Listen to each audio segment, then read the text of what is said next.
Hello जवानों, नमस्कार। आप सभी का हमारे इस यूट्यूब चैनल पर बहुत बहुत स्वागत है। इस वीडियो में हम रेडियो ऑपरेटर की अभी लेटेस्ट आने वाली सभी अपडेट्स को कवर करने वाले हैं। वो साथ ही साथ आपको सर्वे दिखाने वाले हैं, जो सर्वे निकल कर सामने आ रहा है, कितने स्टूडेंट कितना स्कोर कर पा रहे हैं, एक्चुअल डाटा क्या कह रहा है कि आपकी कट ऑफ कितनी जाएगी, वो नॉर्मलाइजेशन से क्या इफेक्ट आपको देखने को मिलेगा। किसी भी एग्जाम में अगर एक शिफ्ट से ज़्यादा पालियों में पेपर का आयोजन करवाया जाता है तो उसमें नॉर्मलाइजेशन होता है और आपके रेडियो ऑपरेटर के 3 मुख्य जो वैकेंसी जारी की गई हैं उन सभी में नॉर्मलाइजेशन का बहुत बड़ा इफेक्ट आपको देखने को मिलने वाला है और इससे आपका सिलेक्शन रुक भी सकता है, इससे आपका सिलेक्शन हो भी सकता है, क्योंकि यहाँ पॉइंट का खेल है। पॉइंट में आपके नंबर बहुत ज़्यादा मायने करते हैं। अभी हाल ही में एक जो है वैकेंसी कंप्लीट करवाई गई है, उस पर भी अभी स्टे लगाया गया है और आप सभी लोग इस बात से परिचित होंगे। ये है लेखपाल भर्ती, जिसमें ऐसा देखा गया है कि पॉइंट से 82.25 नंबर जो है फाइनल कट ऑफ समथिंग बना हुआ है। तो यहाँ पे रेडियो ऑपरेटर में ये बहुत बड़ा रोल प्ले करेगा और नॉर्मलाइजेशन भी होना है, कितने नंबर बढ़ेंगे, किस शिफ्ट के भरेंगे और इसमें assistant operator, workshop head operator की क्या जो है मुख्य भूमिकाएं रहने वाली हैं, कौन से ऐसे अभ्यर्थी हैं जो यहाँ पे 100% सेलेक्ट होने वाले हैं, सभी पर डिटेल्स यहाँ डिस्कशन इस वीडियो के माध्यम से हम करने जा रहे हैं। चैनल पर पहली बार आप विजिट कर रहे हैं, सब्सक्राइब कर लीजिएगा। आपके ज्वाइनिंग तक सारी लेटेस्ट अपडेट्स इसी चैनल के माध्यम से मिलती रहेंगी। वो सबसे बड़ा जो है क्वेश्चन निकल कर आ रहा है वो ये आ रहा है कि रिजल्ट कब जारी होगा। एग्ज़ाम तो कंडक्ट हो गया, 2 साल बाद एग्ज़ाम कंडक्ट करवाया गया है, तो अब रिजल्ट कब आएगा, इस पर भी यहाँ पर आपको डिटेल से सारी इन्फॉर्मेशन मिलने वाली है। चलिए दोस्तों, वीडियो को स्टार्ट करते हैं। सबसे पहले हम बात कर लेते हैं कि नॉर्मलाइजेशन का क्या इफेक्ट देखने को मिलेगा। उससे पहले ये जानना ज़रूरी है कि यहाँ पर कब से जो है कब तक फॉर्म कब से कब तक जो है एग्ज़ाम कंडक्ट करवाए गए हैं, कितनी पालियों में एग्ज़ाम कंडक्ट करवाए गए हैं, कौन सी पाली टफ पूछी गई है, कौन सी पाली ईजी पूछी गई है, कौन सी पाली सबसे ज़्यादा कह सकते हैं कि मॉडरेट पूछी गई है। तो यहाँ सबसे पहले हम बात कर लेते हैं कर्मशाला कर्मचारी, सभी की बात यहाँ पर करी जाएगी। सबसे पहले हम कर्मशाला कर्मचारी यानी वर्कशॉप हैंड की बात करने वाले हैं। कुल मिला के 3 शिफ्टों में पेपर का आयोजन करवाया गया है और पेपर का स्तर लगभग हर शिफ्ट में आसान देखने को मिला है। अगर हम इसकी कंपैरिजन करें असिस्टेंट ऑपरेटर या फिर हेड ऑपरेटर से, तो इसका जो पेपर है वो कहा जा सकता है कि ईजी टू मॉडरेट लेवल का पेपर बना है और इसमें अभ्यर्थियों ने भर भर कर स्कोर किया है। जी हाँ दोस्तों, भर भर कर स्कोर किया है और जो आपके नॉर्मलाइजेशन में स्कोर बढ़ेंगे वो 10 से 15 नंबर तक बढ़ेंगे। जी हाँ दोस्तों, 10 से 15 नंबर तक बढ़ेंगे। अब इसमें कौन से शिफ्ट का जो है आपको ज़्यादा नॉर्मलाइजेशन देखने को मिलेगा। सबसे पहली बात, जो सबसे पहला कंडक्ट करवाया गया है पेपर यानी पाली प्रथम 29 तारीख के फर्स्ट डेट का, इसको ज़्यादा से ज़्यादा अभ्यर्थियों तक शेयर कीजिए जो आपके फ्रेंड हैं, उनको भी ये जानकारी मिल सके। देखिए, काफ़ी ज़्यादा डीप एनालिसिस करने के बाद ये वीडियो बनाई जा रही है। जो पाली फर्स्ट है कर्मशाला कर्मचारी की यानी 29 तारीख का फर्स्ट शिफ्ट, उसके जो है आपके 15 अंक तक नॉर्मलाइजेशन में बढ़ने वाले हैं। जी हाँ दोस्तों, आपके जितने भी नंबर आ रहे होंगे उसमें आप 15 प्लस करके चलिए, क्योंकि सबसे ज़्यादा स्कोरिंग कम इसी में हुई है और इसमें भी 50% का जो क्राइटेरिया है वो फिक्स किया गया है। तो 15 नंबर तक आप सभी लोग के बढ़ने वाले हैं फर्स्ट पाली के। वहीं हम सेकंड पाली की बात करें तो थोड़ा सा जो पेपर का स्तर है वो थोड़ा सा आप था, ज़्यादा नहीं अब कहा जाएगा, लेकिन जो फर्स्ट वाले पाली में है उनको बिल्कुल भी नहीं पता था कि कैसे पैटर्न से क्वेश्चन पूछे जाएंगे और कहाँ से इसमें करंट अफेयर आएगा या नहीं आएगा, साहित्य के क्वेश्चन आएंगे कि नहीं आएंगे। तो इतने सारे डिलेमा के बाद जो है अभ्यर्थी वहाँ पर पहुंचे थे और फर्स्ट शिफ्ट में बहुत ज़्यादा कम स्कोरिंग हुई है बाकी शिफ्ट से अगर हम कंपेयर करें तो पाली सेकंड का थोड़ा पेपर अप था लेकिन डुएबल था, क्योंकि कुछ अभ्यर्थी वहाँ पर साहित्य के क्वेश्चनों को देख के गए थे। हालांकि ज़्यादा समय नहीं मिला था, 1 से 2 घंटे का ही गैप यहाँ देखने को मिला। तो यहाँ पे भी जिन अभ्यर्थियों के नंबर आ रहे हैं वो भी अपने अंक जो है यहाँ पे 10 से 12 अंक तक प्लस करते हुए चलेंगे। आप 12 प्लस करते हुए चलिएगा। बाकी हम थर्ड शिफ्ट की बात करें तो यहाँ पर आप लोगों का जो पेपर था वो थोड़ा सा ईजी टू मॉडरेट लेवल का देखने को मिला है और इसमें ये कहा जा सकता है कि इस पाली में जो है जो आपके नंबर बढ़ेंगे वो लगभग 10 अंक तक बढ़ेंगे। श्योर है आपका इतना नंबर बढ़ना तय है।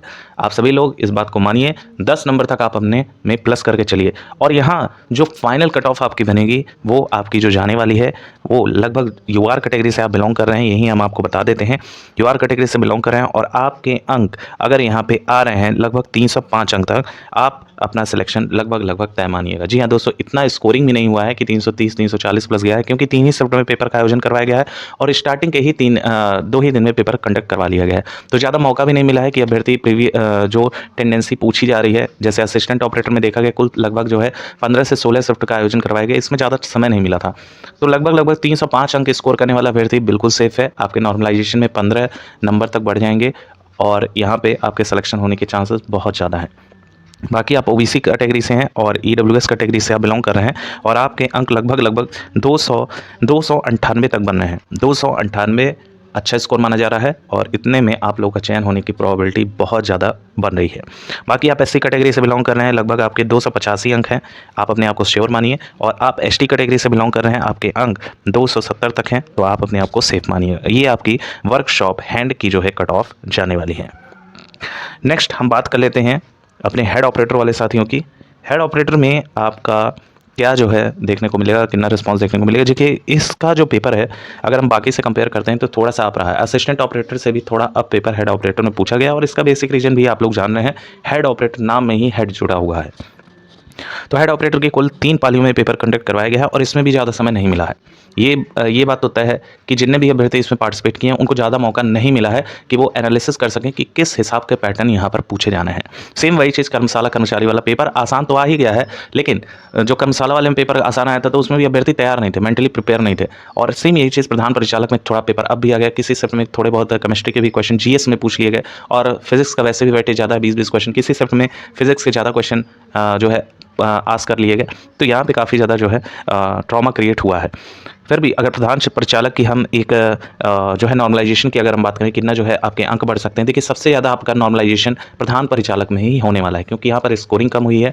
और जो फर्स्ट शिफ्ट यहाँ पर जो पाली सेकंड कंडक्ट करवाई गई है 30 तारीख की, उसमें आप लोग का देखा गया है कि काफ़ी कम स्कोरिंग हुई है। फर्स्ट पाली वैसे भी कम ही स्कोरिंग रहती है, तो यहाँ पर कितना जो है स्कोरिंग आपको देखने को मिलेगा। इसमें मान के चलिएगा आपका 15 से 20 नंबर तक आप लोगों का जो है नॉर्मलाइजेशन में बढ़ेगा।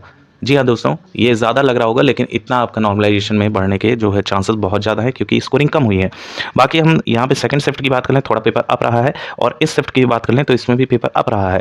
तो सभी के जो है यहाँ अप रहे हैं और ज़्यादा अभी जैसे आपके एनालिसिस करने का समय नहीं मिला था, जिसकी वजह से सभी पेपर हम कह सकते हैं कि मॉडरेट से हाई लेवल, मॉडरेट से थोड़ा अप, हाई लेवल नहीं कहा जा सकता, मॉडरेट से थोड़ा अप पेपर पूछा गया है और सभी में लगभग समान स्कोरिंग रहे हैं। और जो समान स्कोरिंग है उस पर अगर हम चर्चा कर लें तो यूआर कैटेगरी से मैक्सिमम अभ्यर्थियों ने 280 तक गेन किया है, लेकिन जो अभ्यर्थी यहाँ पर हेड ऑपरेटर में 285 तक गेन किया है, एकदम बेस्ट स्कोर है। आप अपनी प्रिपरेशन जो है नेक्स्ट स्टेज की तैयार कीजिए, दौड़ वगैरह है।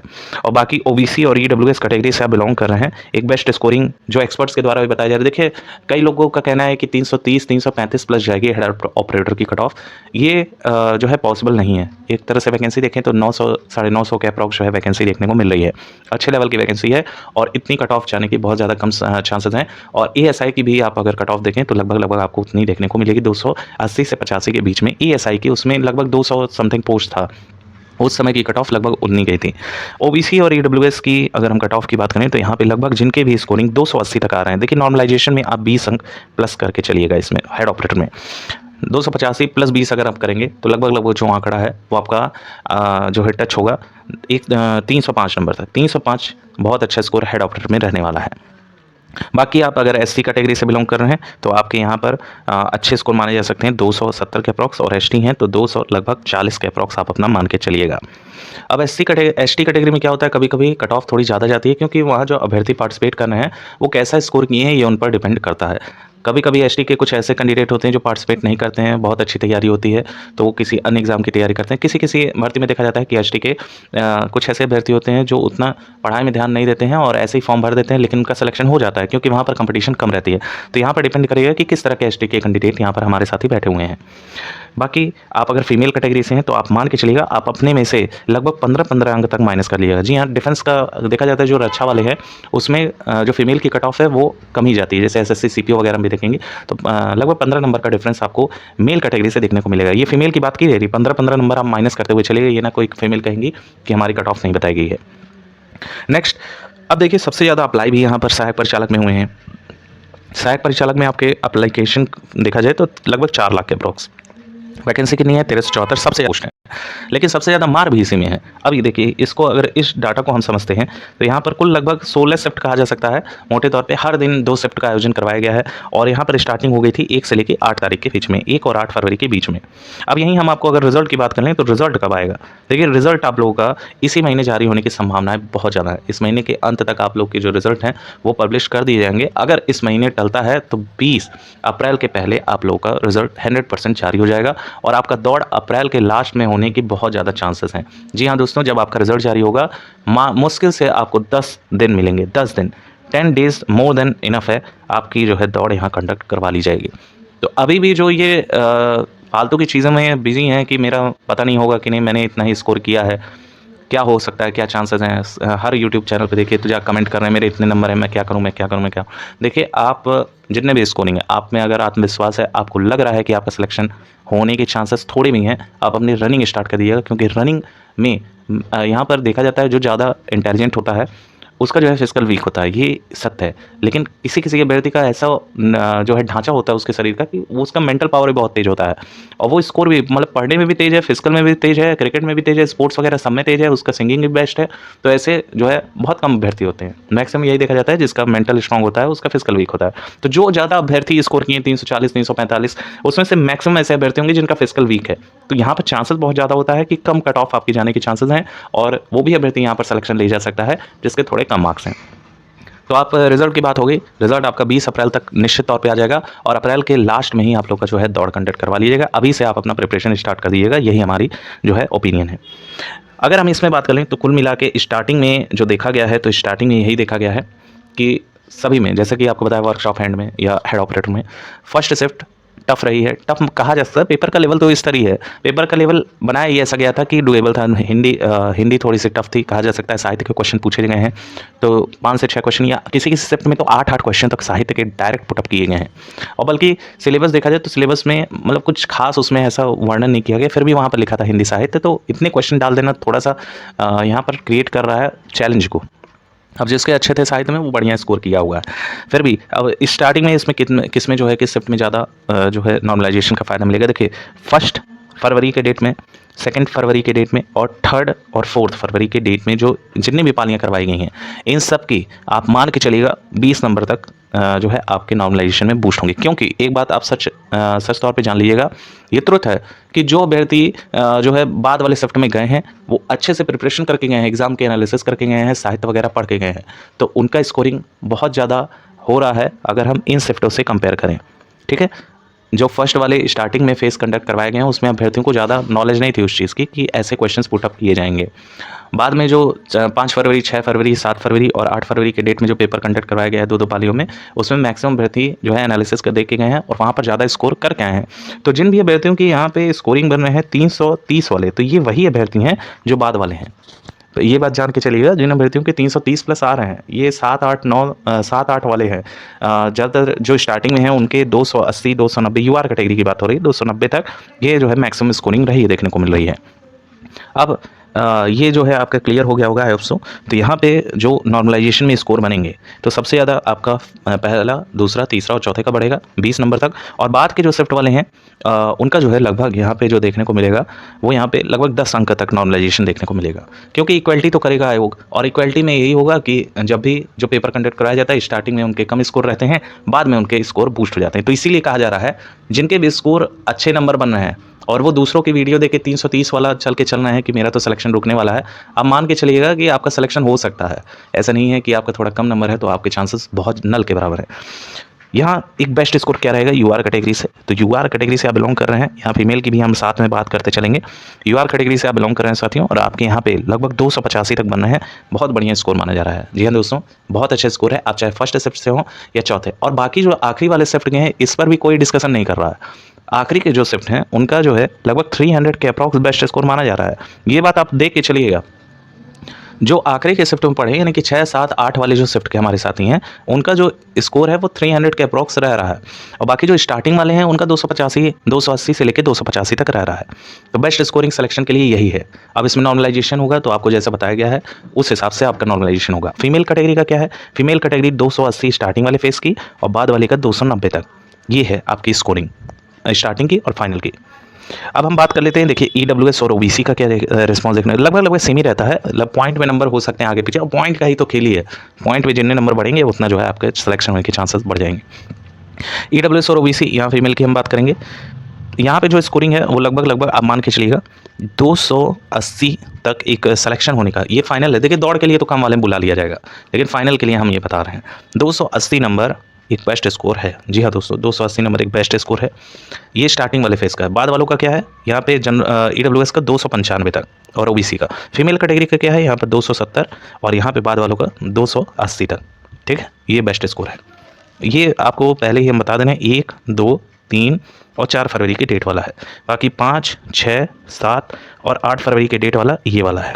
ठीक है, नेक्स्ट हम बात कर लेते हैं एससी के साथियों की। एससी के बेस्ट स्कोर यहाँ पर जो रहेगा वो लगभग 265 तक रहने वाला है स्टार्टिंग वाला। बाद वाला क्या है 275 तक। यहाँ फीमेल कैटेगरी की अगर हम बात करें तो 250 तक और बाद वालों का 260 तक। नेक्स्ट अगर एसटी कैटेगरी की हम बात करें तो 200, 240 तक और बाद वालों का 250 तक। फीमेल कैटेगरी की बात करें 230 तक और यहाँ पर जो आपको देखने को मिले 240 तक। बस इससे ज़्यादा आप लोग का कट ऑफ नहीं जाएगा। और यहाँ आप लोग खुद इस बात से एग्री करेंगे जो हमने अभी आपको बताया कि स्टार्टिंग का शिफ्ट जो था वो थोड़ा सा टफ सबके लिए था, क्योंकि प्रिपेयर नहीं था, मेंटली अभ्यर्थी प्रिपेयर नहीं था। अब जो अभ्यर्थी किसी और एग्ज़ाम की तैयारी, हालांकि हाल ही में कोई भी ऐसा एग्ज़ाम नहीं हुआ है, और फिर भी अगर यूपीएसआई जैसे भर्ती में अगर वो विफल रहा है तो कहीं ना कहीं वो इसमें अब आवेदन किया होगा, 2 साल पहले की बात है, और उस समय उसने जो साहित्य की तैयारी की होगी उसका काम दे दिया होगा। बाकी हाल ही में कोई भी ऐसे परीक्षा नहीं आयोजित करवाई गई है जिसमें जो है साहित्य अभ्यर्थी पढ़ा हो। और सभी आप में से भी कई सारे ऐसे अभ्यर्थी होंगे जो इस बात से सहमति दर्ज करेंगे कि साहित्य के जो क्वेश्चन है वो शायद ही कोई पढ़ता है। हिंदी में अगर हिंदी कहीं पूछी जा रही है तो साहित्य के क्वेश्चन बहुत कम ही अभ्यर्थी उसको जो है कंसीडर करते हैं, और यही सेम चीज़ यहाँ पे देखने को मिला है। बाद में जो अभ्यर्थी 6, 7, 8 वाले हैं वो एनालिसिस करके एग्ज़ाम का थोड़ा बहुत देखे गए हैं। तो यहाँ पर ये वीडियो समाप्त होती है। आई होप सो काफ़ी अच्छे से हमने यहाँ पर एक्सप्लेन किया है, और कई सारे अभ्यर्थी अभी भी परेशान है। देखिए ये जो हमने कट ऑफ बताई ये पत्थर की लकीर नहीं है, पहले हम बता रहे हैं। हो सकता है कट ऑफ कम जाए, लेकिन ज़्यादा जाने के चांसेस एकदम ना के बराबर हैं, इससे ज़्यादा जाने के चांसेस ना के बराबर हैं। और जो हमने कट ऑफ बनाई है ये आपके रॉ स्कोर है, नॉर्मलाइज स्कोर मत समझिएगा, ये रॉ स्कोर है, और नॉर्मलाइजेशन में 20 नंबर तक आप प्लस करते हुए चलिए। चैनल सब्सक्राइब कर लीजिएगा, आपके ज्वाइन के लेटेस्ट अपडेट्स हम आपको प्रोवाइड करेंगे। वीडियो अच्छी लगी हो तो लाइक कीजिए, और कोई क्वेरी हो तो कमेंट सेक्शन में ज़रूर पूछिए। अब ये मत पूछिएगा कि मेरा सिलेक्शन होने के क्या चांसेस है, मेरे इतने नंबर हैं, क्योंकि कोई भी ये नहीं बता सकता है आपका सिलेक्शन हो सकता है कि नहीं। ये सब आयोग के हाथ में है। और देखिए धांधली होने के भी चांसेस दिख ही रहे हैं, आप देख रहे हैं हर एग्ज़ाम जो है लीक हुआ है। अभी पुलिस भर्ती में लीक हो गया है, वो उतना बड़ा लेवल का जो एग्ज़ाम कंडक्ट करवाया जा रहा है उसमें लीक हो जा रहा है। आरओ भर्ती जो है लीक हो रही है।